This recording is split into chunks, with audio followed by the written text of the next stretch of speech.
Sejam bem-vindos a mais um podcast Pecuária 5.0, o podcast para quem gosta de gado. E hoje estamos aqui na fazenda Pajeú, em Santa Rita de Cássia, junto a duas pessoas muito importantes aqui para essa região, que agregam muito valor, que tem uma fazenda que agrega muito valor aqui à nossa região, que é o nosso amigo Paulo Tasso e o Paulo de Tasso Filho. Se apresentem aí, Paulo de Tasso Filho. Paulo de Tasso. Vá, Paulo. Paulo Tasso Filho, filho de Paulo Tasso, aqui diretamente da Fazenda Pajeú, município de Santa Rita de Cássia. Paulo Tasso Boaventura, pai de Paulo Filho, direto aqui também da Fazenda Pajeú, junto com o nosso amigo Paulo Vinck aqui. Show de bola, show de bola. Estamos aqui na Fazenda Pajeú, uma fazenda que agrega um valor muito grande aqui no município de Santa Rita de Cássia. Uma fazenda grande, uma fazenda que traz muito mercado, né? É uma demanda de mão de obra muito boa e uma fazenda que traz um produto de muita qualidade. Já uma primeira pergunta, né? Ao Paulo Tasso Filho. Como foi que vocês vieram para o oeste da Bahia? Como foi que surgiu a Fazenda Pajeú? Na verdade, a gente estava já há muito tempo na região lá da Chapada Diamantina, né, com fazenda. Eu desde muito novo e não tinha intenção nenhuma de, vamos dizer assim, sair de lá da Caatinga, né, mais seca, vamos dizer assim, ano após ano. E teve uma estiagem muito forte lá atrás, aonde uma pessoa daqui da região, né, um amigo nosso aqui, Ademar Giuliani, esteve lá na fazenda por algumas vezes, assim, e vendo assim o nosso sacrifício, a nossa dificuldade lá, com um rebanho razoavelmente grande lá para a região. E aí chamou a gente para a gente vir aqui conhecer a fazenda dele para ver se poderia fazer algum tipo de negócio. E no começo a gente resistiu, acho que ele teve lá assim Teve lá umas 3 vezes mais ou menos lá na fazenda, vendo toda aquela dificuldade, né? Aquele cenário de seca de 2011 para 2012. A fazenda fica mais para... A fazenda é uma fazenda que fica no semiárido ali, né? É o sudoeste da Bahia, Ela- Marcelino Souza. Ela é onde vocês iniciaram com a Onde pecuária. a gente iniciou com a Isso, pecuária. isso. Isso já vem do pai do senhor? Já vem... Não. Foi gerida do senhor mesmo? Não, essa fazenda, meu pai me deu essa fazenda, eu tinha 18 anos de idade, Eita. né?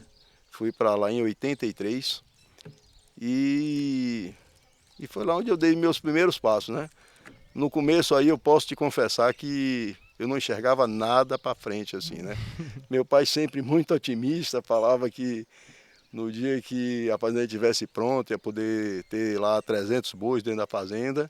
E eu sonhava com esses 300 bois, mas achava muito difícil essa situação um dia acontecer. E de lá para cá a gente veio trabalhando, né? A vida inteira, assim, no trabalho, né? Mas a pecuária, a história da pecuária em nossa família vem desde de meu bisavô, né? Do pai de meu avô, né? Que já era Sempre. pecuarista. Já era pecuarista, na verdade, como meu pai diz, né? Veio da enxada, né? Meu bisavô veio da enxada, meu avô, aí que começou essa história na pecuária. Exportou fumo uma época, teve galpões de fumo lá em Alagoas, né, pai? Isso. Construiu, vamos dizer assim, esse frigorífico do Frifeira foi construído, vamos dizer assim, em uma gestão de meu pai, vamos dizer assim, como presidente de uma cooperativa.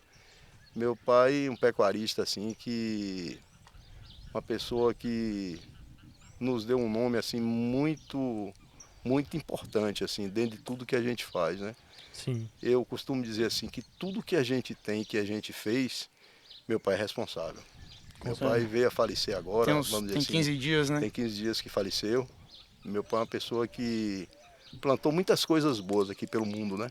Sim. E nos deu um nome, assim, a mim, a meus filhos, assim, abriu muitas portas, assim, para tudo, né, na vida. É muito respeitado, né? Muito respeitado em todo Muito canto que conhecido, você... respeitado, né? Que era uma coisa muito Onde eu importante. chegava, assim, todo mundo falando bem, era assim, unanimidade, assim, na Na atividade, na né, de uma atividade. maneira geral. E como pessoa, né? Unanimidade como pessoa, como uma pessoa de respeito, íntegra, um cara do bem trabalhador. Meu avô madrugava, fazia 6 madrugadas numa semana. Uma semana. Há um Tinha ano e meio fazenda, atrás. tinha fazenda em 4, 5 regiões na Bahia. né? Então saía percorrendo todas essas fazendas aí durante a semana. Um cara muito trabalhador e cumpriu a missão, né? Sim, Foi, mas que é o cumpriu a mais missão e importante, cumpriu né? bem Deixou o feito, né? legado Deixou um dele, que legado, fez né? Deixou um vocês legado. estarem aqui hoje com o Isso. trabalho que vocês estão fazendo. É. Aí o senhor veio dessa fazenda lá. Não só eu, vamos dizer assim, como também meus irmãos, vamos dizer assim, também mexem com pecuária, né? E desse jeito aí. A gente veio de lá para cá na intenção, vamos dizer assim, na intenção de salvar uma parte do rebanho e, vamos dizer assim, voltar para lá, assim, o mais rápido possível. E, vamos dizer, com o tempo, a coisa foi amadurecendo e o negócio foi estreitando também, né? Porque, assim, eu lembro que em 2011, ali teve uma chuvinha ali, um início de chuva em outubro, e a gente ficou esperando a chuva, né? Aí tem até um gerente lá da fazenda, um rapaz que está há muitos anos com a gente, Antônio, que ele é nosso meteorologista, né? E aí, Antônio, vai chover, rapaz, já vi janeiro chover muito aqui. Passou janeiro, nada de chuva. E aí, Antônio, vai chover fevereiro, rapaz, já vi fevereiro chover muito aqui, cai água aí. Março, do mesmo jeito, quando chegou em abril, rapaz, já vi abril chover muito, e aí quando chegou maio e junho, ele falou, rapaz, aí agora nunca vi chover em junho. E aí a gente, nessa batalha, foi um dia de domingo, a gente saiu para ir numa região da Chapada ali, Cascavel, atrás de uns pastos, né, para arrendar. E aí chegou lá o pessoal, rapaz, aqui não tem mais lugar para arrendar não, o pessoal de Feira de Santana, porque a seca foi na região, foi no Nordeste inteiro, né? Sim. Fora essa região aqui do Oeste, que estava bem chovida na época, a Bahia foi toda, até o Recôncavo secou bastante, né?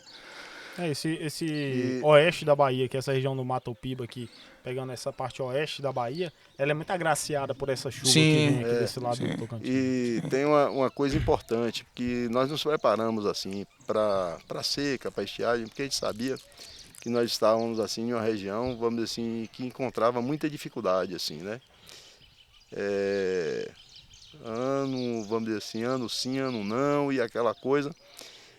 E nós fomos muito assim, muito prevenidos assim o tempo inteiro. A gente tinha uma estrutura grande assim, a gente tinha um confinamento, vamos dizer assim, razoavelmente grande, né? Começamos assim praticamente junto quando a Capitã começou, né? Aí comprava caroço de algodão antecipado, já se precavendo para seca, fazia tudo, vamos dizer assim, a gente chegou a apacentar lá assim no confinamento, vamos dizer assim, 5 mil animais, né? Numa região seca daquela.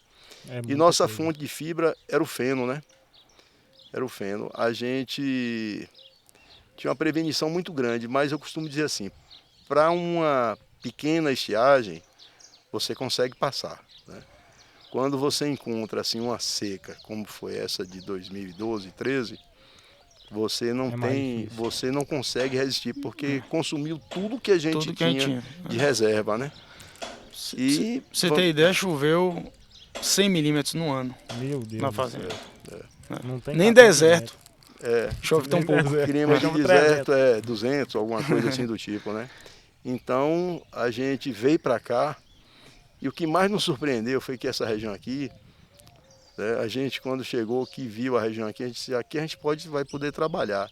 E eu vejo assim que até hoje assim as pessoas se queixam muito que aqui é uma região seca, que é uma região, mas isso aqui é uma região muito boa. É uma região muito boa. É uma região que eu acredito que vai crescer muito. Eu costumava dizer aos meninos, isso aqui é um Brasil que ainda não foi descoberto. Na hora que descobrirem isso aqui, a terra aqui vai ficar cara aí. Todos os entrevistados falaram a mesma coisa. Eu até mais cedo a gente estava conversando a respeito, que quando eu falava, me referia que eu me referia assim, né, a fazenda aqui, eu sempre falava, não, a gente tem uma fazenda em Barreiras, porque quando falava em Santa Rita de Cássia, o pessoal nem sabia, que né, Santa Rita. Se esse município era na Bahia, né? E hoje Santa Rita de Cássia é o município com o maior rebanho bovino da Bahia, com quase 190 mil cabeças. Inclusive minha cidade natal. Conheci Paulo aqui quando eu era criança. Criança, assim, eu tinha 14, 13, 14 anos. Verdade. A gente já viu seu potencial desde aquela época. Desde aquela época. E é verdade. Eu brincava, eu falei com o Paulinho assim umas 2 vezes, falei, Paulinho, esse menino aí serve pra qualquer coisa, no tempo, né? Eu lhe vendo lá humildemente lá como garçom. 2012, né? Eu disse, Paulinho, esse menino serve para qualquer coisa. Esse menino serve para ser um gerente de fazenda, esse menino serve para tomar conta de qualquer coisa aí. Mas hoje eu vejo que, graças a Deus, você, vamos dizer assim, superou tudo isso aí, né? E você... Superou as nossas expectativas. Superou as nossas expectativas e as nossas ideias, mas eu tô vendo que eu não sou tão bobo assim, que eu enxerguei isso lá atrás. Né? Mas vamos lá. E muito obrigado, não, muito obrigado. Você sabe que... E aí, seu Paulo, voltando lá, o senhor veio de lá por conta dessa seca e encontrou essa fazenda aqui. Como foi que a gente, na verdade, a gente arrendou a fazenda de Ademar Juliani, né, nosso amigo. E aí depois a gente tinha um amigo em comum aqui nessa fazenda que nós não sabíamos, né? Que era um Antônio Luceno, uma pessoa de muitas posses, vamos dizer assim, que morava em Recife, né? Dono assim de muita coisa. E Antônio Lucena era amigo de um amigo nosso, que é Antônio Carlos Maciel.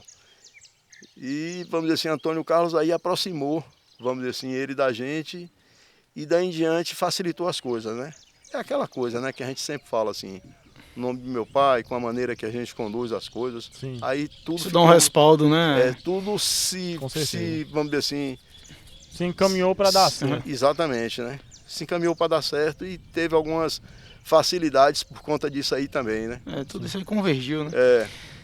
E nessa época que a gente arrendou a fazenda de Ademar Juliani, a gente, coincidentemente nessa época aí, a gente teve os postos aí da fazenda dele começaram a enfraquecer um pouco e surgiu aquela necessidade de arrendar outra fazenda, né?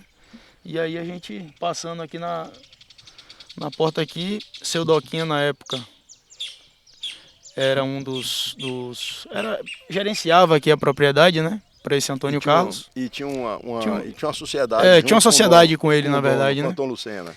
E aí a gente conheceu o Doquinha através de Ademar Juliani, aí estreitou para a gente ter uma primeira conversa com o dono da fazenda para a gente arrendar. Porque na época, como a gente estava vindo de uma seca muito severa, a gente nem imaginava, né? Em comprar, a gente não tinha condição de comprar, a verdade é essa. Não tinha a menor condição de comprar. Não tinha condição nem financeira, nem psicológica de comprar, entendeu? Vindo de um problema desse também, a cabeça do pecuarista fica... O Antônio Lucena ofereceu a fazenda a gente no tempo, né, seu Antônio? E não faço qualquer negócio. O Antônio Carlos disse que posso lhe vender a fazenda tranquilo e tal. Eu fiz, São Antônio, eu não tenho a menor condição, vamos dizer assim, nem de falar de negócio. Ele falou para mim, mas eu divido ela em 4 vezes. Eu falei para ele, São Antônio, se o senhor dividir em 10 vezes para mim, eu não tenho condição. Aí ele me perguntou, as 10 vezes, você está pensando que 4 vezes é 4 meses? É porque aqui é por safra, né? O pagamento aqui é por safra, lá é mensal. Lá é à vista, né? A coisa. Lá são 4 meses. Aí ele disse, não, Paulo, eu estou falando com você de 4 anos para você pagar. E eu fiz, não, se o senhor, mesmo assim, eu não tenho interesse, porque eu não tenho cabeça para nada aqui agora.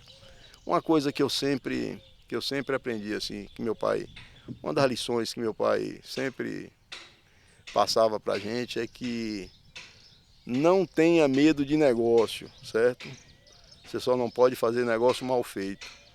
Não tenha medo assim, nem cerimônia de pedir prazo. Tenha medo de no dia não poder honrar com eles.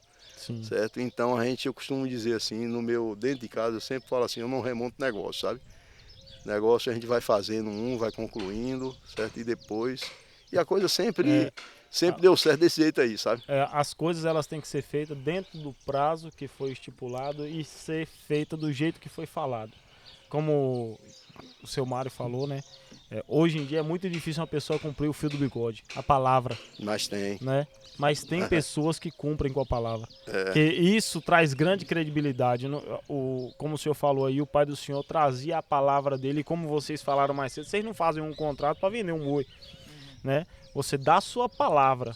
Se dá a sua palavra, você cumpre com a sua palavra. Você falou que você já vendeu eles na alta com preço abaixo, porque você já tinha vendido, mas na palavra, você não tinha nenhum contrato para isso. Então isso daí mostra muito a personalidade da pessoa, né? E a criação da pessoa que está vindo ali, né? Eu costumo dizer a eles o seguinte, a meus filhos, a meus irmãos, a gente tem que ter assim, cuidado assim, na hora de fazer o negócio, para que a gente não venha, vamos dizer, porque o negócio também não pode matar você. Sim. Certo?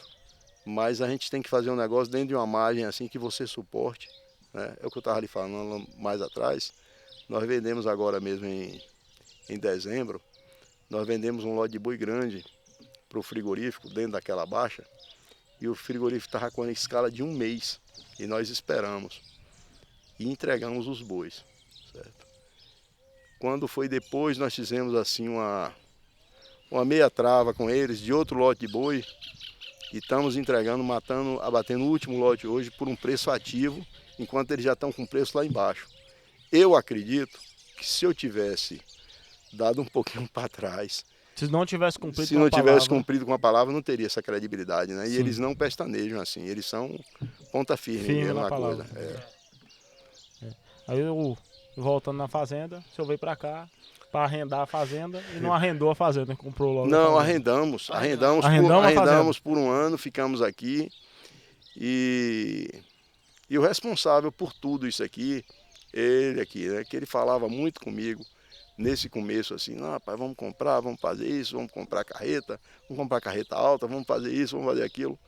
E eu olhava assim e falava, rapaz, se a gente, pensava comigo, né, se a gente sair dessa situação, dessa seca, dessa coisa. Se sair vivo, já tá bom demais. E conseguir voltar para lá, tá bom demais. Mas as coisas, eu costumo dizer assim, às vezes as coisas se desarrumam e Deus volta a arrumar elas. E eu não vi nem a hora, para lhe falar a verdade. Não vi nem a hora que as coisas se arrumaram novamente. Colocando o pé e Deus botando o chão, né? É verdade, é assim mesmo. É o certo por linhas tortas, na verdade. E foi exatamente. O certo por linhas tortas mesmo. Porque meu pai tinha uma resistência muito grande em sair da região, né? De lá. Até para um arrendamento, para qualquer coisa. E você vê que na dificuldade foi que a gente veio parar aqui. Meu pai já tinha saído antes, em 1994. Chegou até aí no Acre, né? Chegou até a negociar uma fazenda lá no Acre, que acabou não dando certo depois. E tinha, assim, essa resistência em sair da região, né? Da Caatinga. E foi lá onde a gente conseguiu tudo, né? A gente conseguiu prosperar. O berço veio de lá, né? Que a gente foi criado, né? Eu e meus 2 irmãos. Então todo mundo foi criado ali naquela região, com os ganhos da região, né? A região, vamos dizer assim, que eu cheguei muito jovem, né? Conseguimos crescer bastante dentro da região. Temos fazendas boas por lá, né? Lá é uma paixão eterna pela região.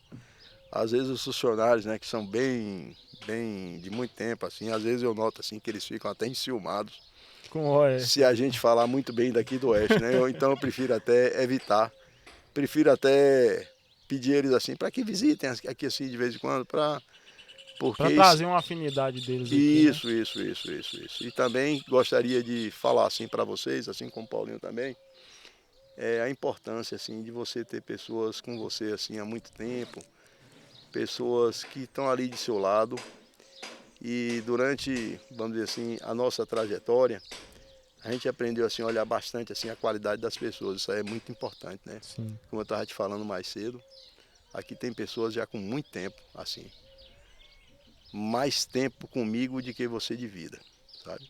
Sim. Então isso aí é uma coisa muito importante. Eu sou grato assim a Deus, porque sozinho a gente não trabalha, né? A verdade é essa, né? Sozinho então, a gente não vai a lugar nenhum. Não vai a lugar nenhum. Então é desse jeito aí. É uma mão ajudando a outra. Sim. Né? Sim. Ao longo de 2 décadas, você, produtor rural, tem sido o coração pulsante do nosso trabalho. Cada colheita, cada desafio superado, foi uma jornada que trilhamos juntos. Na Gefoscal, celebramos não apenas 20 anos de história, mas também 20 anos de parceria inabalável. Porque sabemos que o seu sucesso é o nosso sucesso e que juntos somos mais fortes. Cada planta que brota do solo, Cada fruto que é colhido é uma prova do nosso compromisso compartilhado com o progresso do agronegócio brasileiro. Neste aniversário de 20 anos, queremos expressar nossa gratidão por fazer parte da sua jornada. Porque no campo, cada história de sucesso tem um protagonista: você. Obrigado por nos permitir ser parte da sua. G Foscal, 20 anos ao seu lado, cultivando sucesso, colhendo prosperidade. E aí vocês pegaram a fazenda, vieram com aquele planejamento de lá, trazendo aquele planejamento de lá em somente suprir a necessidade do pasto dos bovinos de lá, que vieram de lá da Caatinga, né? Isso. Aqui pro Cerrado. Aí encantaram com a região e... O que aconteceu foi o seguinte, que as coisas pegam assim, às vezes, a gente, né, pô? Que a gente nem... Que a gente nem espera, assim, porque ao invés de, vamos dizer assim, suprir a necessidade, como você está falando aí, salvar esses lotes que nós trouxemos de lá, a gente começou a comprar gado aqui, começou a comprar lotes assim até razoavelmente grandes, né, pô? Aí a gente foi enterrando, se né? entusiasmando com a região, né? Com a pecuária da região. E aí, disso aí a gente veio a comprar mais áreas. Crescer, aumentar, dividir. Crescer, aumentar. Né? Hoje, quais são os principais desafios que vocês enfrentam aqui, pô? Vocês dois, quais são os principais desafios? Para mim, o principal desafio ainda é mão de obra qualificada. A gente é muito grato pelas pessoas que estão com a gente, mas a gente não consegue aumentar muito o número de funcionários justamente por conta disso. Né? A mão de obra hoje ela é muito difícil de se encontrar uma mão de obra qualificada para a pecuária, né? É como eu estava falando, né? Hoje parece que não nasce mais vaqueiro, né? Hoje vai nascer operador de drone, vai nascer a galera da TI. Do TI. Mas essa galera que quer mesmo vir para a roça para trabalhar, eu acho que... E é uma coisa engraçada, em um podcast, um entrevistado, foi entrevistado esses dias aí, e aí teve uma polêmica muito grande com uma moça aí das redes sociais, que ele falou assim, hoje em dia o filho os meninos não nasce mais vaqueiro, uma coisa assim. Aí foi interpretado de alguma forma, acho que pegaram só aquele cortezinho do contexto da palavra dele ali.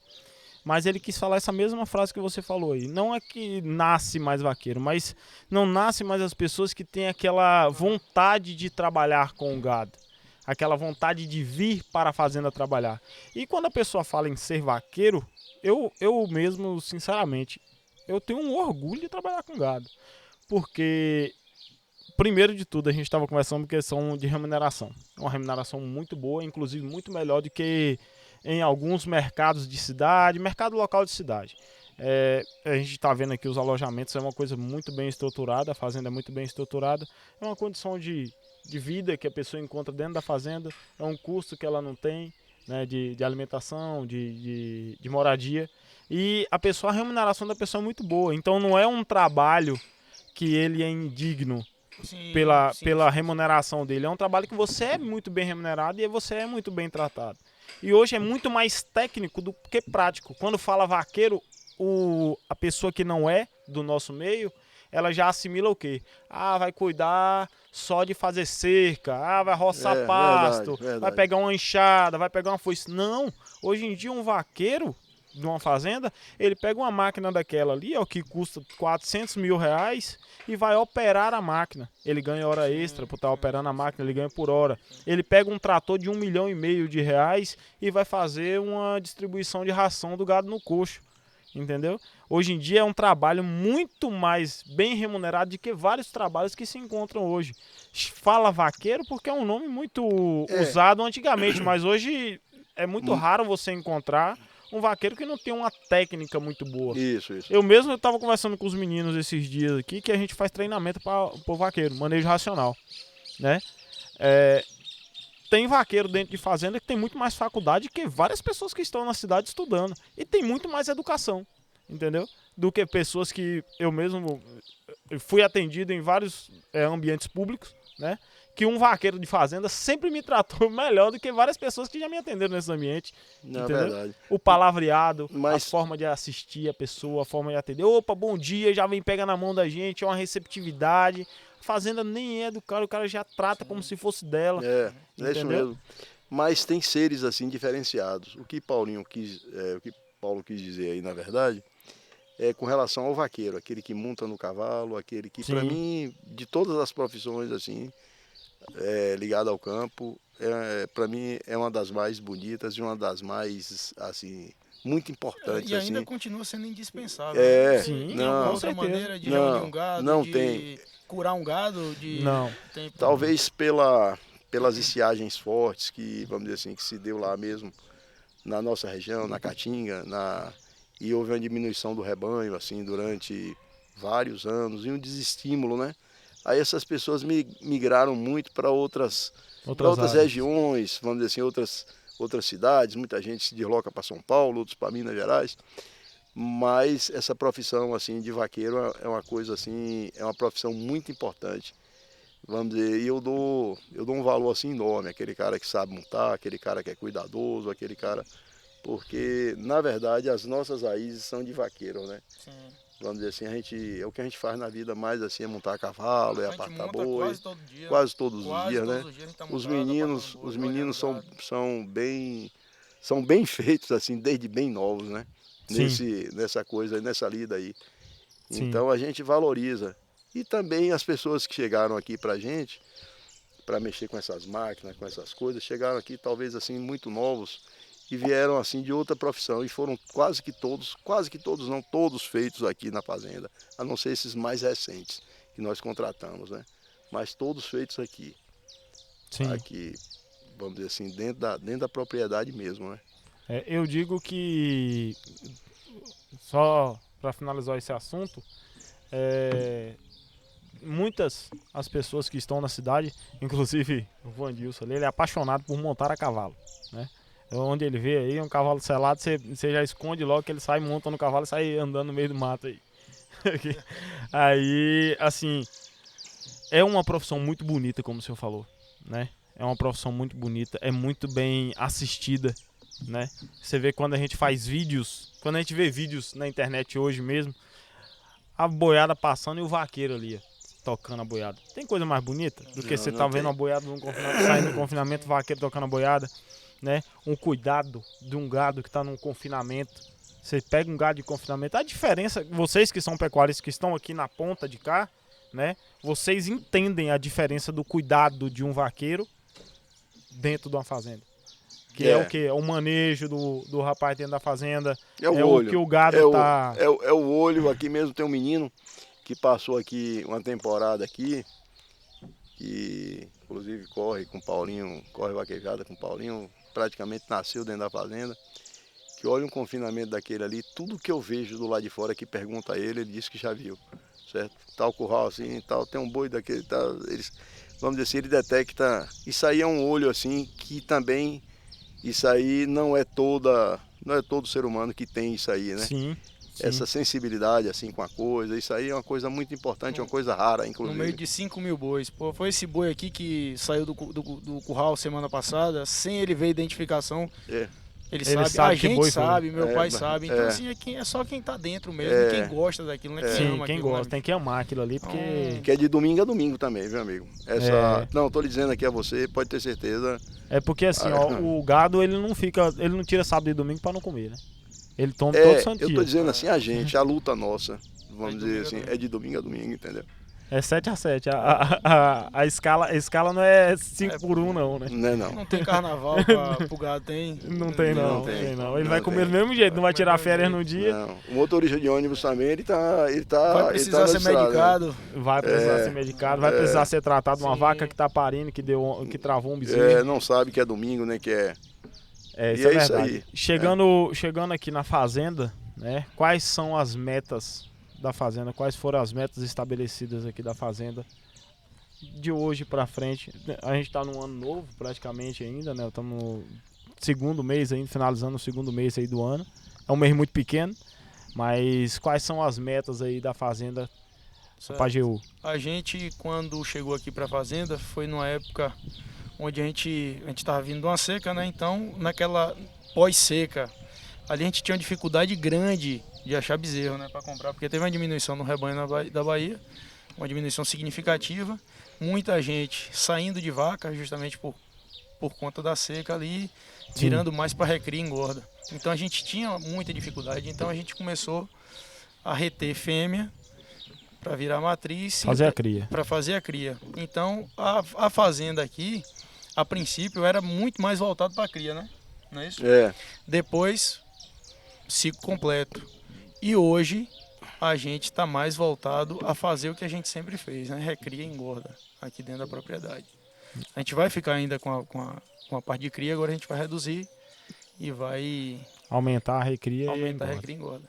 Entendi. É isso mesmo. Vamos dizer assim, dentro do nosso planejamento, a gente quer ampliar assim um pouco o confinamento, né? E todos os anos a gente procura assim tecnificar mais a coisa, vamos dizer assim, comprando mais máquinas, mais tratores, certo? Coisas assim que a gente, vamos dizer, possa fazer e que não nos faça assim muita falta, né? Que agregue bastante. Então, ano após ano, a gente vem adaptando o projeto. A gente vem dimensionando a fazenda de uma forma diferente para que ela produza mais, né? Que ela consiga produzir mais. Quando a gente chegou aqui, a gente trabalhava com né? Uma unidade animal por hectare. Hoje a gente está com 2. A gente pensa em dobrar isso aí, né? Sim. Pastejo rotacionado. É mais de 2 um pouco, então, né? 2,5, alguma coisa assim, né? Então a gente está procurando intensificar, né? Porque a pecuária tem se verticalizado, né? Sim, com certeza. Tem se verticalizado bastante. A gente tecnologicamente, né? E a gente está nesse caminho aí. A pecuária, você vê que a pecuária, historicamente, aí vem perdendo espaço para a agricultura. A agricultura consegue produzir mais, né? Tem mais tecnologia. E vai jogando a pecuária para escanteio. Vai jogando a pecuária, vai tirando a pecuária. A pecuária fica na margem, vai né? Vai ficando à margem, vai jogando para áreas mais áridas, mais secas, né? Sim. E a agricultura vem chegando. Então, essa verticalização da pecuária hoje é para competir com o que produz a agricultura em hectare, o algodão, a soja em hectare, entendeu? Então, eu acho que é por aí. É desse jeito aí. Para você ter ideia, Paulo, a nossa batalha, lá atrás, a gente plantou muita palma. A gente fez confinamento também assim com palma. Outro dia mesmo falando com um rapaz aí desses coelhos aí, Thiago Coelho, ele está dizendo, rapaz, você naquele tempo você fazia, que eu tive lá em sua fazenda, você fazia confinamento e colocava palma, você ainda faz aquilo. Eu falei, não, hoje eu tenho só as roças de palma, roças grandes lá, mas não faço. Fiz farelo de palma, vamos dizer assim, fizemos, vamos dizer assim, compramos conjunto de fenação em 98, vai fazer 30 anos, né? Então a gente não está... Aconteceu uma coisa muito engraçada, uma ocasião eu cheguei na Farinha de Balbino aí, em 98, 97, e aí Balbino chegou para mim e fez, vou comprar um conjunto de fenação, vou montar um pivô e minhas vacas mais nunca vão passar fome. Aí eu vi aquilo, rapaz, uma seca fila da mãe por lá, e aí eu cheguei e fui atrás do conjunto de fenação e comprei o conjunto de fenação e comecei a produzir feno, né? Quando foi no outro ano eu falei, amigo, eu comprei o conjunto de fenação e estou fazendo feno. Peguei a sua ideia. Aí ele chegou, nesse tempo quando a gente vinha para aí, os meninos eram pequenos, né? O Balbino é um cara bacana demais da conta, fizemos muito negócio naquele tempo, né? E até hoje, né? Foi o primeiro contato nosso aqui do Oeste foi com o Balbino, né? Eu tinha 10 anos quando vim para cá com meu pai e meu irmão. Bruno. E aí ele disse, rapaz, eu quero lhe dizer que eu não comprei o meu ainda não. Entendeu? O senhor acabou pegando a ideia dele mesmo, ele não deixou sozinho. Não, mas ele com certeza ele se tecnificou bastante também, né? E uma pessoa bacana também, assim. Sim, com certeza. Antônio Balbino, inclusive, produz um animal de altíssima qualidade aqui para o Oeste da Bahia. Para a região, e foi muito importante para a gente no começo, porque a gente usava o nome de Antônio Balbino como referência. A gente conhece Antônio Balbino. Isso.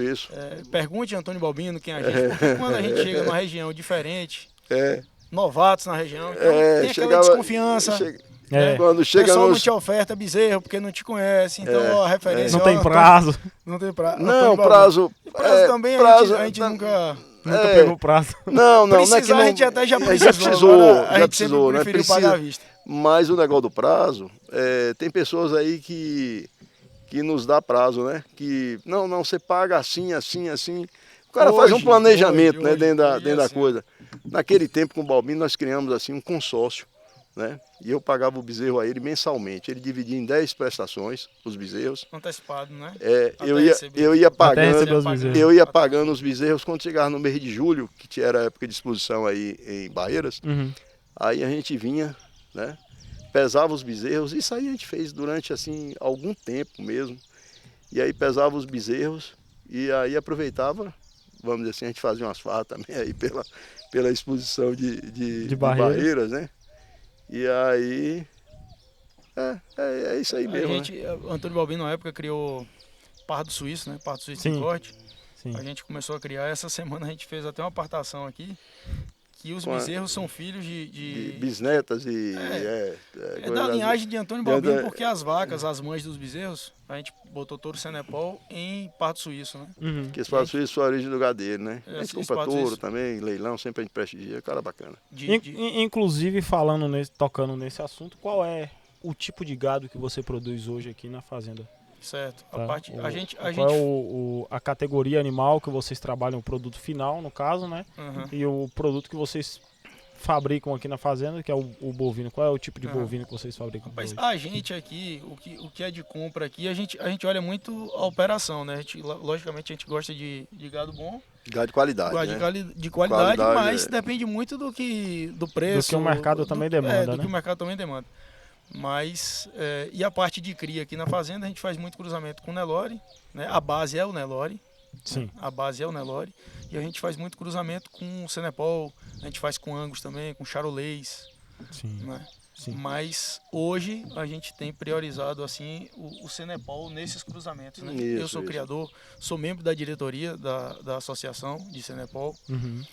Então a gente tem priorizado tanto no cruzamento com o Nelore como nas F1 Angus, né? Que a gente tem os tricross aqui que já saiu até não é capa de revista não, já saiu em revista. Então eu vi as entrevistas aí que são animais que são referência. É capa de revista literalmente, né? É capa de revista literalmente. Então... Aí, ó, isso aí, o meu aqui já tô com umas 10 vezes. Ó. Mas aí vocês produzem um Senepol. O Senepol, ele é um animal que você vende direto pro frigorífico ou você vende o seu bezerro da cria? Não. A gente aqui não vende bezerro, né? Você só vende direto e engorda. A gente compra, né? A gente compra o bezerro e o garrote de qualidade, a gente compra, a gente não... Seu ciclo completo, você já pega ele, o produto da fazenda e leva direto para o produto do confinamento. Direto para o consumidor final, quase, né? No caso. Você vende direto para o frigorífico. A gente, inclusive, agora, a gente faz o cruzamento do Senepol com o Nelore, né? E a gente confinou umas novilhas. E deu quase umas 700 novilhas confinadas desse cruzamento aí, de cruzamento de Senepol com Nelore e Senepol com F1 Angus. E deu quase que 100% bonificação pelo protocolo da JBS. É o protocolo 1953 da JBS. 1953. Contempla animais de no mínimo 3 milímetros de gordura, tem que ter 50% de cruzamento industrial, né? E tem que ter no máximo 4 dentes, não é isso? Isso. E a gente 470 dias de vida. A gente conseguiu uma bonificação bem significativa, deu 6%, né, a mais do que o preço base. A gente vendeu essas bichas aí e deu bonificação em R$300 por cabeça. Rapaz, então, muito bom. Um arroba. Então, assim, o cruzamento industrial não é uma moda, né? Você vê que ele traz o benefício. Traz o benefício. Porque inclusive valor, é financeiro. Inclusive é financeiro. Sim. Não, e fora que são os animais muito bem acabados. A carne, a qualidade da carne, ela é uma qualidade muito diferenciada. Né, de um animal que ele é um animal de cruzamento genérico, que a gente fala, né? Que são animais Nelore com Nelore, Angus com Angus ali. Você faz você pega a F1 e faz o tricross.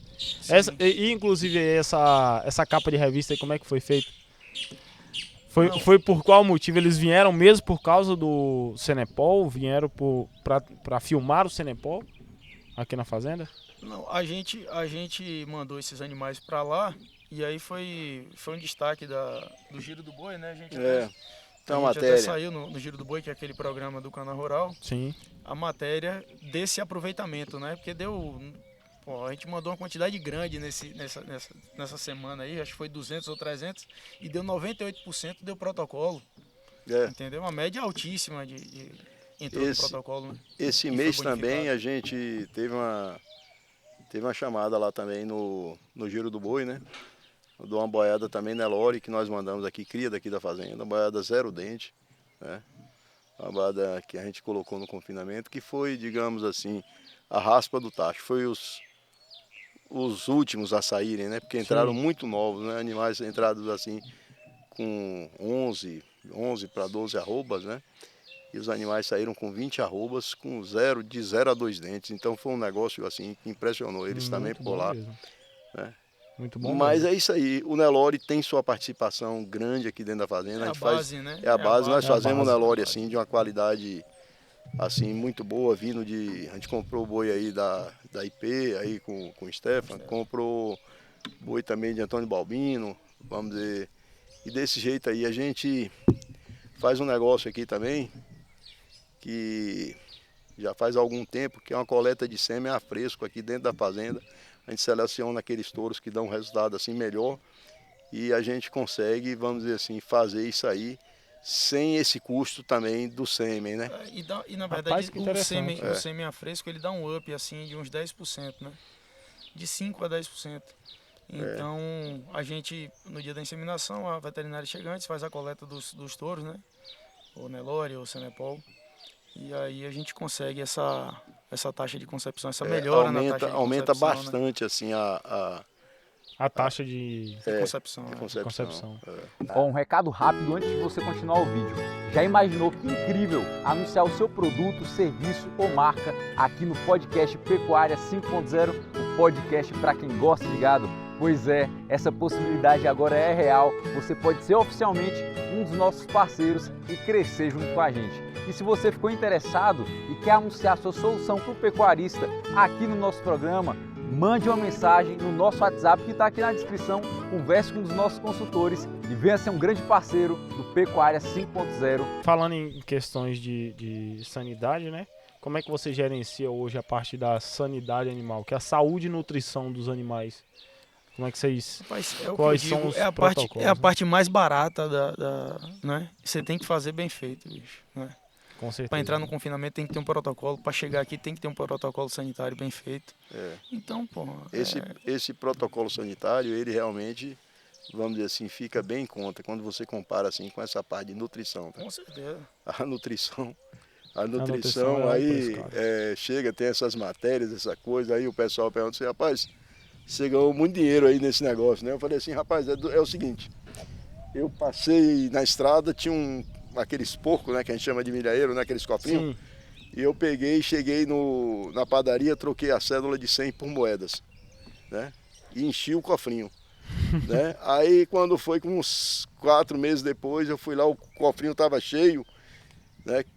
Só tem que o porco eu comprei por R$40. Aí eu vou, quebro, certo? Passo para os netos, certo? Aí eles vão na padaria novamente, trocam as moedas agora por cédula, né? E eu perco os R$40 do porco. O custo é muito alto. O confinamento vamos dizer assim, é uma ferramenta para dentro da fazenda, mas é uma coisa assim que você tem que estar assim, de olho assim, nos custos o tempo inteiro.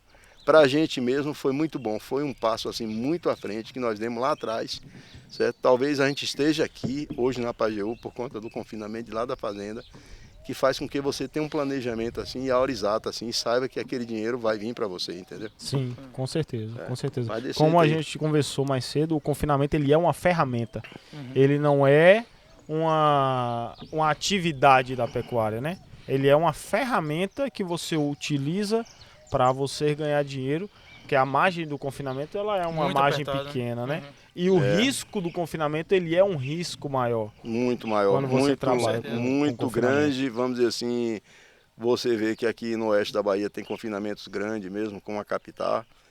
E você vê, eu costumo dizer assim, às vezes as pessoas Fala, não, tal, a capital, vamos dizer assim, compra muito, mas os preços, rapaz, eu vou te falar uma coisa, o Almir Moraes é um herói. Porque Com certeza. feito para tocar um negócio daquele, vamos dizer assim, eu tiro o chapéu e vamos dizer assim, é muitíssimo importante assim para nossa região. Sim, agrega muito valor na nossa região, é um dos maiores dizer, confinamentos da América Latina. É isso aí, vamos dizer assim, desobstrui, vamos dizer assim, esse boi, e gira, né, o mercado, vamos dizer assim, roda as coisas. Olha só, demanda de emprego que ele tem lá dentro, que gira de dinheiro no mercado local, de insumos, de compra de insumos, né?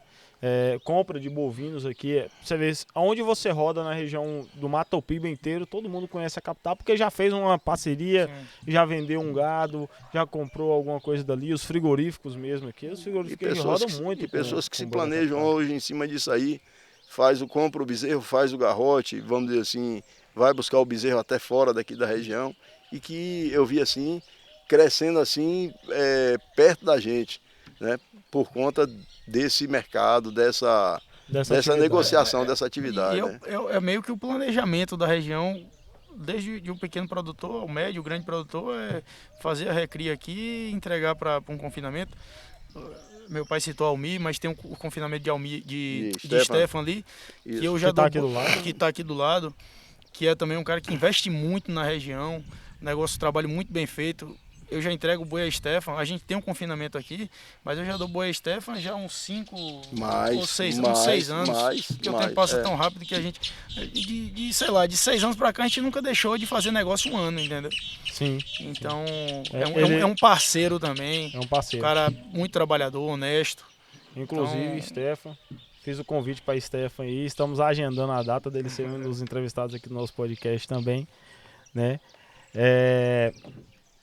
Voltando aqui à parte de gerenciar saúde e nutrição, como você falou, a parte de medicamento e protocolos é uma parte que não é a parte mais cara do confinamento, é a parte essencial, porque se você entra os animais lá dentro, você tem que ter um protocolo sanitário bem feito dentro da fazenda e um processo muito bem feito.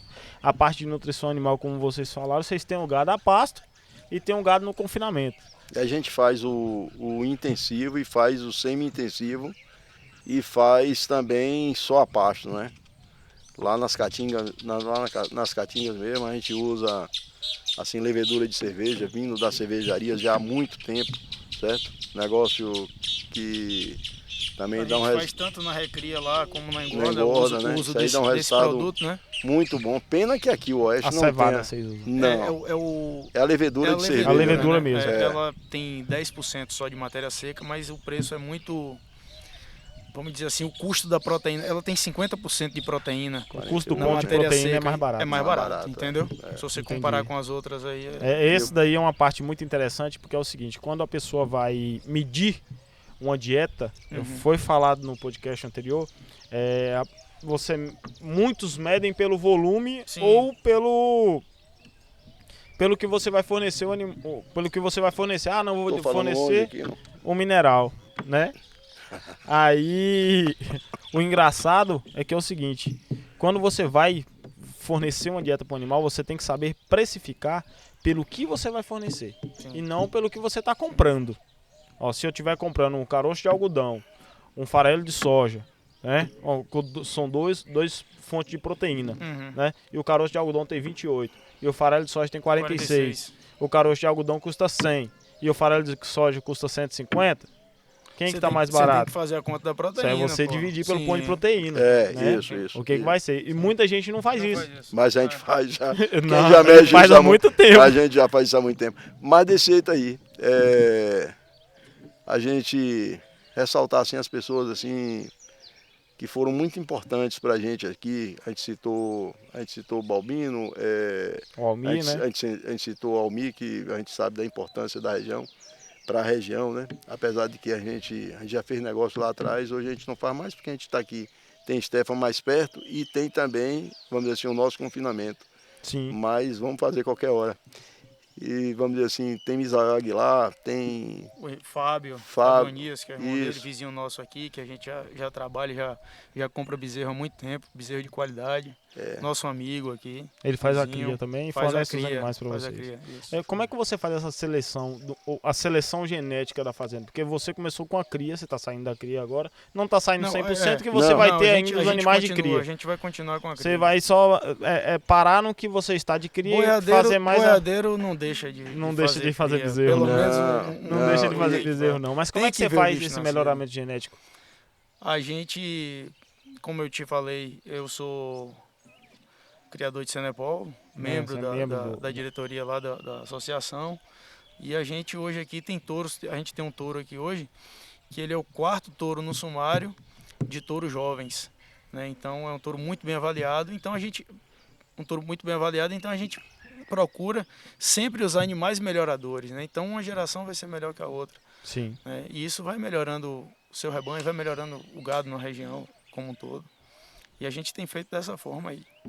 Não, muito bom. Entendeu? Muito bom mesmo. E vai nossa admiração também para o seu Mário Mascarenhas aqui, uma pessoa de uma simplicidade assim enorme, certo? Uma simplicidade, enorme mesmo. Vamos dizer assim, arrodeia ele o tempo inteiro, né? Aí qualquer coisa, esses agradecimentos que ele tá falando no meio, você bota no final. Não, mas é isso mesmo. Mas é isso mesmo. Não. Em São Paulo. Sim. O seu Mário é uma pessoa excepcional. O seu Mário me mandou um áudio esses dias, inclusive eu até postei o áudio lá. Seu Mário, do nada, eu acordei de manhã com um áudio de quase uns 3 minutos do seu Mário. Ele gosta dos áudios. Aí seu Mário pegou e mandou um áudio. Ele se entusiasmou com o podcast. Foi. Aí ele pegou e mandou um áudio assim, falou assim: Paulo, meus parabéns, você, o seu programa, as suas amizades. Eu mesmo, assim, eu falo por onde eu passo, eu não faço cliente, eu faço amizade. Mas é por mais que eu não atenda. Você vê, eu nunca atendi seu Paulo. Eu já atendi em algumas coisas, eu acho que foi brinco, algumas coisas aqui na empresa que eu trabalhava antes, mas sempre tive mais uma relação de amizade com o Paulo, eu não conhecia o Paulo direito ainda. O convite ao vivo aqui, que eu comprei uma propriedade aqui agora, quem vai modular você, tá vendo? Rapaz, vamos fazer o projeto de divisão na fazenda do homem. Então, fechado mesmo. Mas é desse jeito aí. Porque assim, a gente já se conhecia há bastante tempo, né? E são pessoas que agregaram muito para nossa região. Eu sou de 95. O senhor me falou aí que estava fazendo negócio em 94. Eu não era nem nascido. Né? E assim, é uma rede de amizades, como ele falou no áudio dele. Ele me agradeceu por estar levando vocês para as pessoas que não têm acesso a vocês, como um conhecimento, que você fala assim do Senepol. Tem gente que não sabe nem o que é um gado Senepol. Né? Porque tem pessoas que assistem a gente que são pessoas que é muito bem entendidas de gado, de fazendas, de processo, mas tem pessoas que estão querendo aprender. Então, quando você fala do gado Senepol, como você faz esse melhoramento genético, como você confina o animal, consegue ganhar um rendimento de carcaça alto, um animal que você praticamente é uma carne para exportação, certo? E praticamente 100% dos animais que você fez. É muito gratificante ter vocês em nosso podcast, porque agregam muito conhecimento e valor, né? Como pessoas, né? E como fazenda aqui na região. Muito obrigado. Eles, na verdade, os frigoríficos, vamos dizer assim, hoje já estão nos sondando assim, para ver o que é que a gente vai ter esse ano para essa linha, para ver se vai conseguir fornecer o ano inteiro. A gente faz um confinamento. Estão mapeando a nossa quantidade de boi para ver a demanda que vai fazer. A gente não mexe com isso aqui o ano inteiro, a gente só mexe mesmo. O confinamento nosso aqui é um confinamento estratégico. Para entre safra. Para entre safra, a gente procura usar aqui com os animais nossos mesmo, certo? Falando nessa questão do confinamento, como é que você define os preços justos para o seu produto? Que hoje é muito difícil você, apesar de que o mercado manda muito na gente, assim, a bolsa de valores ela influencia muito na arroba do gado, mas o custo da produção da arroba dentro de uma fazenda, ela tem que ser muito bem feita, esse custo da produção. Como você me falou, o seu custo de arroba por hectare está custando hoje em média da arroba produzida 120 reais, e no confinamento é em média 240 reais mais ou menos. 240. Aí você define o preço justo desse produto final de acordo com a média de todo o período. Isso. Você tem que saber exatamente qual é o custo da sua roupa produzida para você saber se é justo ou não o que é que você está vendendo, né? Exatamente. Às vezes você tem que vender mesmo sendo injusto, mas e o mercado, faz parte do negócio, né? O mercado, ele é soberano, né? Nós não temos vontade diante do mercado, né? O mercado se define, ele né? é soberano, ele se define. É porque, querendo ou não, o gado é uma commodity. Isso. Né? Na verdade, o gado não. A arroba é uma commodity. Você pode ter 5 mil animais, você ter 5 milhões na conta. Você pode ter 5 mil animais e ter 2 milhões na conta. Sim. Isso. Né? Ele pode valer 5 e pode valer 2. Depende da época do ano. Exatamente. Então você tem que saber gerir muito bem e saber quando vai vir, igual vocês me falaram agora, que quando o frigorífico já está rondando, é porque eles já sabem que a oferta vai ser mais baixa. Então você tem que entender que o mercado vai ter uma demanda maior. Eu senti Paulinho até me disse, rapaz, eles estão mapeando aí vamos dizer assim, o que é que a gente vai ter para vender. Eu acho que eles também se preocupam um pouco, né? Assim como eu me preocupo com aquele fornecedor que vai me vender o bezerro, quando ele está passando por momentos difíceis, que eu vejo diminuindo, ele vendendo já a vaca, vendendo a novilha, né? E a gente diz assim, a gente vai perder esse parceiro, né? A gente vai perder essa fonte nossa aí de negociação, né? Inclusive, para eles, agrega muito valor para eles também. Eu acho que eles pensam, vamos dizer assim, eles têm essa preocupação. Então, acho que cabe a gente se posicionar melhor assim no mercado, a gente ter nossas travas, procurar fazer alguma coisa assim que nos dê uma tranquilidade maior em cima dos nossos custos, entendeu? Sim. Mas... Falando um pouco da fazenda, Paulo, a gente estava conversando sobre a questão da reforma que vocês fazem na fazenda, que você me falou que você faz a reforma de pasto, que eu achei bem interessante, né? Que inclusive é uma particularidade muito grande, essa fazenda ter aquela quantidade absurda de Maasai que você me falou no início, né? E aí você vai fazendo as reformas e aumentando a quantidade de outros tipos de pastagem. Que a diversificação de pastagem, na verdade, você tem uma diversificação de alimento que você pode fornecer para os animais de acordo às épocas do ano. Porque você não pode estar a fazenda toda de pânico e não pode ter ela toda de braquiária. Igual o andropólogo, você não pode ter ela toda de andropólogo. É um capim bom, é uma capim bom. Mas você não pode ter ela toda de andropólogo, senão você falta ali nas águas um pouco. Então, hoje, como é que você faz a gerenciação dessas reformas de pastagem? Como é que ela é feita? Um processo? Certo. Como é que ele é montado aí? As áreas que a gente vem reformando, a gente vem trabalhando com Zuri, né? Quase que 100% das áreas de reforma a gente vem fazendo consórcio de Zuri com milho. O Zuri é um capim excelente, um capim de proteína elevada, um capim que produz muita matéria seca por ano. Então a gente tem feito de Zuri, mas a gente tem feito reformas também, não para silagem, né? Mas a gente tem feito reformas também com andropógon, que pra gente aqui é o ator principal. Sim, com certeza. Né? Não só da fazenda, como da região. Eu acho que a Bahia sem andropógon, seria metade do rebanho, pelo menos. Porque do que não tem nada, do que tem pouco ao que tem muito, utiliza andropógon. Sim, com certeza. Então, você vai fazendo seu mar, era praticamente 100% andropógon. Eu, na verdade, quando nós chegamos para aqui, eu tava aquela onda aqui de braquiária, vamos dizer assim, os vizinhos e tal. E a gente quase que a gente extermina um pouco de andropógon que a gente tinha aqui na fazenda. E essa coisa aí do Maasai, que é um capim também muito bom, né? Mas a formiga, vamos dizer assim, pega ele bastante.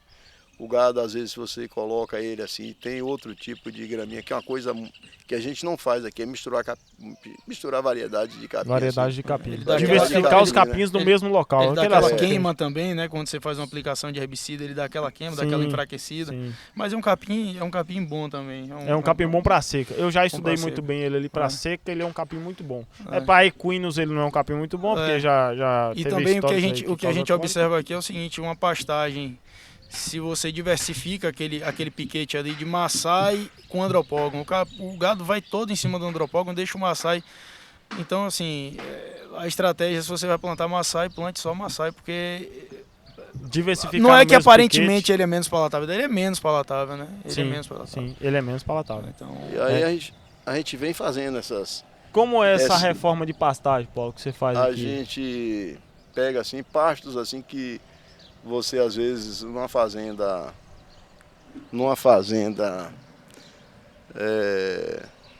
aí fora, vamos dizer assim, acham até que é até desperdício que a gente faz às vezes. Mas a gente gradeia. Primeiro a gente bota bastante gado, passa uma roçadeira, né?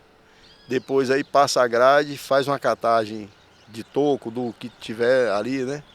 Aí vamos dizer assim, passa uma niveladora 2 vezes e aí joga o adubo vamos dizer assim, o resíduo do confinamento. Sim, você faz uma readubação com o esterco do confinamento. Aí a gente coloca em torno assim, de 250 quilos de MAP por hectare e mais, vamos dizer assim, 2,5 toneladas a 3 toneladas de calcário por hectare também, né? Então isso aí, aqueles pastos que vocês passaram primeiro lá na entrada, são pastos de Zuri, que tem assim 6 anos que foram reformados. Quem olha assim parece que foi feito ano passado. Ano né? passado. Isso aí, a necessidade começa a diminuir a lotação daquele piquete ali e também você observa, né, que precisa realmente reformar. O pasto precisa descansar, entendeu? Ele precisa da reforma, né? Sim, inclusive falando da parte de reforma de pastagem, é para você que está assistindo a gente, queria fazer um agradecimento ao nosso patrocinador, que é a Gefoscal. O Paulo, que eu não sei se ele conhece ainda os produtos da Gefoscal, não sei se vocês conhecem. Esse aqui é um adubo fosfatado também, que ele vem com um grande nível de silício, né? É um produto que tem 8% de fósforo. E para você que quer conhecer mais da Gefoscal, só olhar no QR Code aqui do lado aqui e clicar no QR Code que você vai direto no site e falar um dos representantes, tá? O pessoal usa muito bem o Gefoscal na parte da reforma da pastagem também. Eu já fiz muita recomendação, já tive muitos resultados muito bons dentro de fazenda. Eu não sei se você já usou, se você já trabalhou. Mas vamos mexer o doce. Vai mexer o doce aí, pedir o pessoal para depois apresentar para vocês, porque o custo-benefício é muito bom. Eu fiz umas comparações entre o MAP, o Gefoscal e o fosfato reativo, que são os três que trazem, né, uma adubação fosfatada melhor. Mas eu faço muito de acordo à necessidade. Eu não coloco o que não precisa, porque muitas vezes se você pega uma área dessa de confinamento, né, aí você fornece uma dieta. Qual é a base de uma dieta de uma vacada? Qual é a base da dieta da vacada? Do sal que você fornece para a vaca? Fósforo. Ela não absorve 100% daquilo, então ela defeca, né, nas fezes dela vai também o fósforo. Tem uma adubação que você faz. Se você fez a reforma, você revirou o solo, colocou aquele esterco para dentro do solo, você misturou na microbiologia do solo, junto com o que ela disponibilizou, porque no rumen dela tem microbiologia ali dentro, então ela disponibilizou para o solo também uma microbiologia. Então você está fornecendo para o solo uma adubação também, junto com as fezes dos animais. Sim. Né? Aí você fazendo uma coleta daquela área e sabendo o que demanda, talvez você nem gaste o que você gasta com aquela área. Mas são os pontos que a gente vai sentar e discutir depois sobre essa parte aí. Falando aqui sobre a vida de Paulo Tarso, né? Boaventura de Paulo Tarso Filho, qual é a dica que você dá para os pecuaristas que estão chegando, né, no ramo da pecuária, Paulo? E você também, né, Paulo? Deixa ele falar essa daí. A dica que você dá para aquele pecuarista que está entrando. Ele que é bom de conselho, gosta de dar um conselho. O conselho dele não tem igual, não. Mas é isso aí mesmo. Não, trabalhar, sempre procurar assim. Eu sei que às vezes é difícil para a pessoa que está começando fazer a coisa assim, muito bem feita, eu já passei por isso lá atrás, mas sempre, vamos dizer assim, priorizei fazer aos poucos. Trabalhar com ética, né? Trabalhar com ética, ser sério dentro daquilo que faz, vamos dizer assim, ninguém precisa ser bobo, mas precisa honrar aquilo, precisa honrar seus compromissos.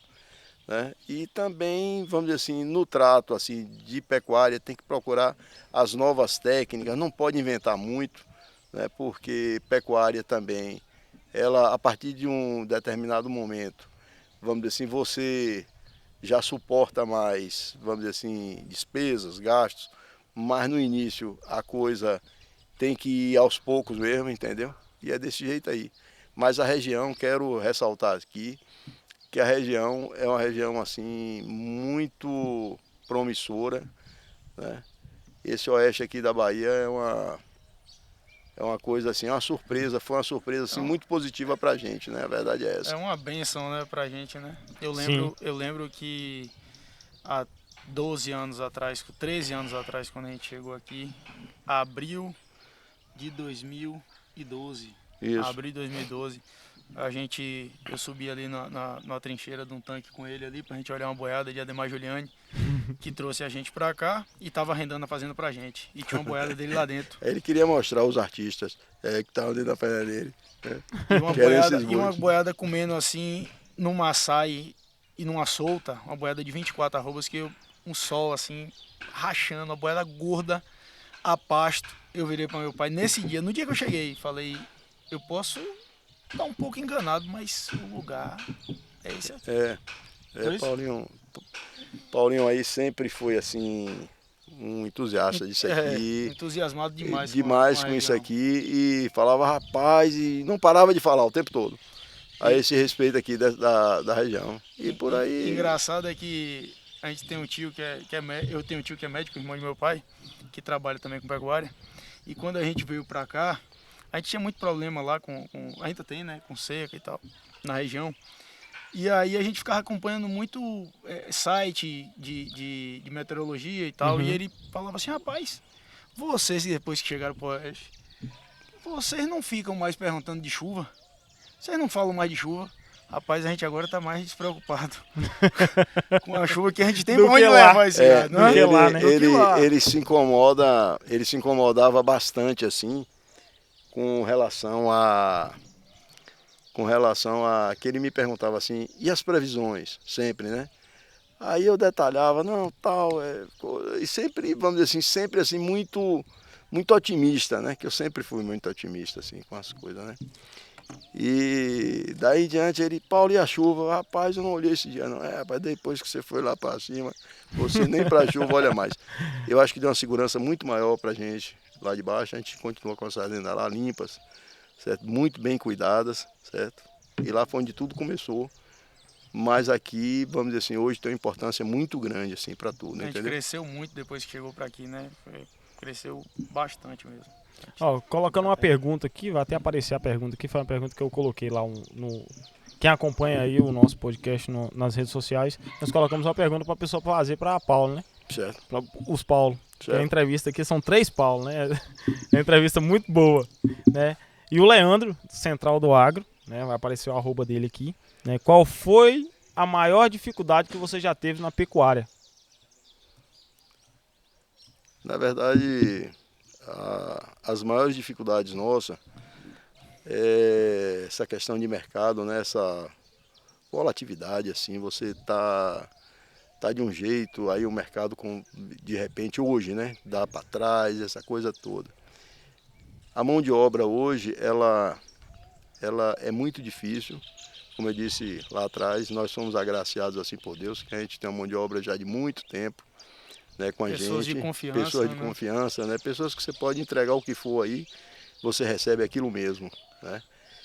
E também, vamos dizer assim, as intempéries assim do tempo, né? Isso aí foi o que nos trouxe para cá. As dificuldades grandes são essas aí, entendeu? Não, muito bom. Aí teve uma pergunta também que o MV Caio Magalhães, ele fez essa pergunta aqui, eu vou mostrar pro senhor aqui. Caio Magalhães. O Caio Magalhães, você conhece ele, né? A gente comprou o protocolo com ele aqui. Aqui, ó. Fala, Paulo, bom dia. Eu vou deixar aqui uma pergunta, né, na caixinha. Acredito que essa é uma forma de otimizar bastante o tempo. Mas a pergunta é direcionada ao Paulo Filho sobre sucessão. A gente fala muito, né, no agro de sucessão, de como direcionar os sucessores, né, mas a gente fala pouco, né, dos critérios, né, do desenvolvimento que o sucessor deve ter, né. Eu sei que é uma carga bem grande com relação a tentar ser melhor ou pelo menos dar continuidade no que está sendo feito, né. Então, eu queria saber do Paulo quais são os méritos, né, predisposições, o que é que o sucessor precisa querer, né, para fazer dar certo, para conseguir tocar para frente, para pegar aquilo que já está sendo feito de forma muito boa e elevar um nível de excelência. Fala, Paulo, bom dia. Aí. É comigo? É Ele com o Paulo pai e com o Paulo filho. Tá. Ele falou com... Na verdade, Primeiro de tudo é gostar, né? Se não gostar, não... Isso aí acho que tá no sangue, né? Acho que a gente vê assim, Deus me deu assim muita sorte porque meus filhos gostam e o filho dele gosta e minhas netas gostam também muito, né? Isso aí acho que gostar tá em primeiro lugar. E também você não pode tirar, você tem que dar margem assim, você tem que dar liberdade para desenvolver dentro do negócio. Meus filhos, eles vendem boi, assim, na maioria das vezes eu até que negocio, né, o boi, mas isso aí por uma questão, porque eles também, mas eles têm o boi deles e negociam o boi deles desde assim de 17, 18 anos, que tem o dinheiro deles separado na conta. Eu dei autonomia a eles assim para que tivessem o dinheiro deles, tanto o Bruno como o Paulinho, como Larissa, né? Bruno é o mais velho dos três, hoje está lá junto às fazendas da Caatinga, tomando conta das coisas por lá. Uma pessoa assim que eu conheço poucas pessoas no mundo assim, tão retas quanto o Bruno, né? Às vezes chega me incomoda a ponto de Bruno ter boi, vamos dizer assim, já há muito tempo, ter as coisas dele, ter a independência dele, mas Bruno, tudo que ele vai fazer dentro da fazenda, assim, que faz parte do que é meu, do que não é dele, ele me faz uma consulta. Isso é uma coisa assim muito, muito bacana e eu nunca exigi nada disso aí. Todos assim, desde novos, assim, prestam conta das coisas assim, do que é meu. Eles podem ter o que for na conta deles, mas o que é meu, sempre eles me prestam conta assim. Isso às vezes me incomoda, porque pode até não parecer, mas eu sou um pai muito mal aberto, não é isso, Paulo Filho? A vida... a vida Apesar de que a gente não se aproveita disso aí, não. Nunca. Não, isso eu tenho certeza. Nunca. Hoje o senhor tem 3 filhos. 3 filhos. São 3 filhos. Bruno. É o Bruno, o Bruno, Paulo, que é pai de 2 meninas, né? Laura e Maria. Paulinho aí, que é pai de Lucas. E Larissa, que por enquanto é mãe de pet, mas vai sair um filhinho aí daqui uns dias. Qualquer momento. Mas desse jeito aí, viu? Aí a família do senhor, ela é entre esses 3 filhos, a esposa do senhor. Sim, mas que é minha sócia, né? Que é sua sócia. Minha sócia, minha namorada, né? E minha sócia. Né? hoje eu mesmo sou casado, né? Eu sei. Eu tenho a minha esposa, tenho o meu filho também. Inclusive um abraço para minha esposa, né? Um beijo para minha esposa, um abraço para meu filho também, né? E assim, quando você casa, é uma sociedade mesmo. É 50-50. É 50-50. E a sociedade não é só de bens materiais. É uma sociedade, de vidas, né? Uma sociedade muito do bem, né? Uma sociedade assim que vem para somar, que vem para, né? Agregar. Na verdade, eu gerencio as coisas para eles, né? Eu sou o gestor e vamos dizer assim, e eles são, na verdade, o comando assim das coisas. Tudo que eu faço na vida é sempre por eles, tenho certeza. É em prol deles, né? E tocando nesse assunto, já que a gente aproveitou aqui, né?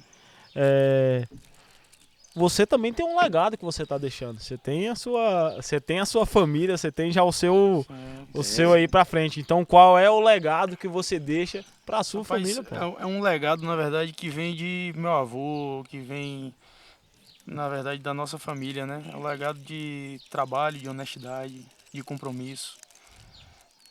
Esse é o legado que a gente deixa, né? Sim. O legado maior é esse. De tratar... São coisas que o dinheiro não compra, né? Então, isso. São coisas que não têm valor. Como nós conversamos mais cedo, simplicidade. Uhum. Né? Isso. Isso. Meu pai, um homem de uma simplicidade enorme, aquele homem que levava mingau quente para o bombeiro do posto, vamos dizer assim, distribuía carneiro assim durante o São João, durante o Natal. E era uma quantidade grande, e essas pessoas, tenho certeza que todas as pessoas simples assim e humildes. E é um negócio bacana isso aí, né? Show de bola. Eu vi, inclusive, na associação, na Crioeste, Tony Balbino fez até uma homenagem assim a meu pai. Eu queria também aqui agradecer a ele pelas palavras dele. E meu pai é exatamente aquilo ali mesmo, mas desse jeito. Hoje em dia a sucessão familiar ela é um pouco difícil, mas ela está sendo muito bem falada. Você vê aqui Maroto com Gabriel, você vê o Lucas Strasse com o senhor Amauri, você vê várias fazendas que os filhos estão pegando aquela carreira do pai, mas é difícil. Mesmo assim é difícil de você ter um filho que leva até o seu nome, não é nem só o nome da fazenda, nem só o legado do seu pai. Inclusive falando de legado, qual é o legado que você deixa aqui, Paulo, para sua fazenda? Para minha família. Para sua família, na verdade, né? Na verdade, nós, assim como meu pai deixou para a gente, essa questão assim de, como eu já falei aqui mais atrás um pouco, né? Ser sério, vamos dizer assim, o trabalho depende da disposição de cada um, né? Eu nasci com uma disposição assim grande para trabalhar, né? Para fazer as coisas, para procurar assim ter as coisas arrumadas, isso aí é uma coisa que eu persigo assim o tempo inteiro. Eu travo uma batalha comigo mesmo para que as coisas funcionem assim da melhor maneira possível. Às vezes a gente não acerta em tudo, mas eu acho que o nosso saldo é positivo dentro de tudo que a gente fez, né? Sim. Então isso aí dá para ser espelhado, né? Eu vim de uma estrutura bem pequena, né? Lá atrás, com muita dificuldade, que eu nunca na vida esperei assim chegar onde chegamos, né? E chegamos com muita dificuldade, com muita simplicidade, né? Eu acho que é uma coisa assim também que nós herdamos, que os meninos, que os filhos dele também do mesmo jeito, essa simplicidade, né? Sim. Não tem assim aquela coisa de que porque tem, vamos dizer assim, menosprezar quem não tem, né? Isso aí com a gente não existe, né? A gente gosta das coisas certas. Às vezes as pessoas, não, tal, é exigente, coisa, não sou exigente nada. Quem é exigente não fica com o pessoal do jeito certo. Tanto tempo como a gente tem trabalhando aí, né? A gente só quer as coisas só certas, somente. Sim, isso aí. Com certeza, com certeza. Tá bom aí? E agradecer a vocês dois por ter dado essa oportunidade do podcast ter vindo aqui na fazenda. Estamos na Fazenda Pajeú, uma fazenda show de bola, com duas pessoas aqui que são referências aqui, tá? E agradecer você que está assistindo esse podcast, nos siga nas redes sociais e esse foi mais um podcast Pecuária 5.0, podcast para quem gosta de gado. Nos siga aí no YouTube, Instagram, Facebook, TikTok, tem tudo quanto é rede social aí para você seguir. Vai ter lá também o Instagram do Paulo Tasso Filho. Eles também aí trabalham nas redes sociais com os animais que ele trabalha aqui na fazenda, com o Senepol, né? Inclusive muito bem visto.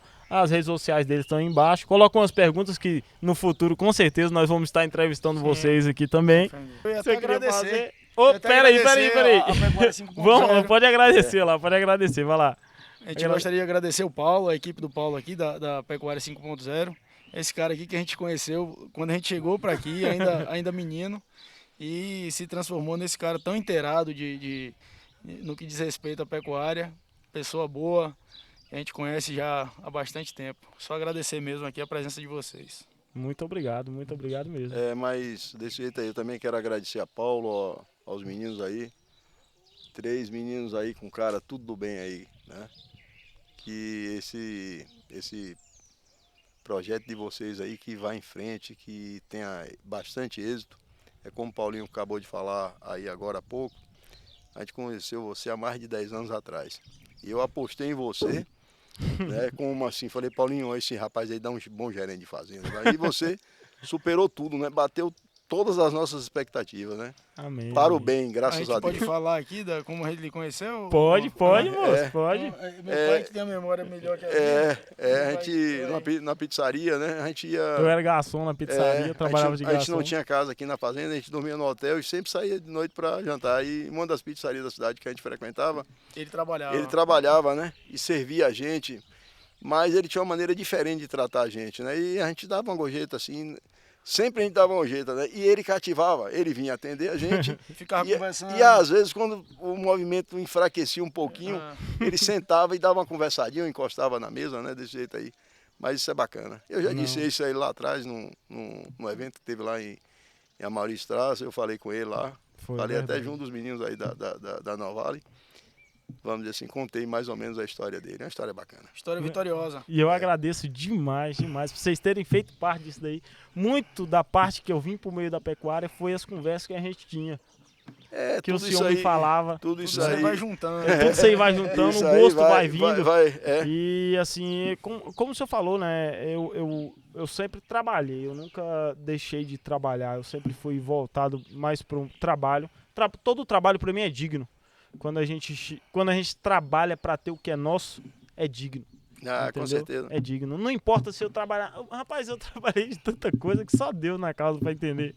Eu trabalhava lá na pizzaria lá em Santa Rita de Cássia, de Chile, que inclusive eu agradeço demais. Ela foi uma experiência muito boa. Eu trago muito do que eu aprendi nos trabalhos que eu trabalhei hoje para o meu meio, porque você aprende a atender todo tipo de pessoa, você aprende a ser uma esponja e absorver todo tipo de impacto que vem para sua vida.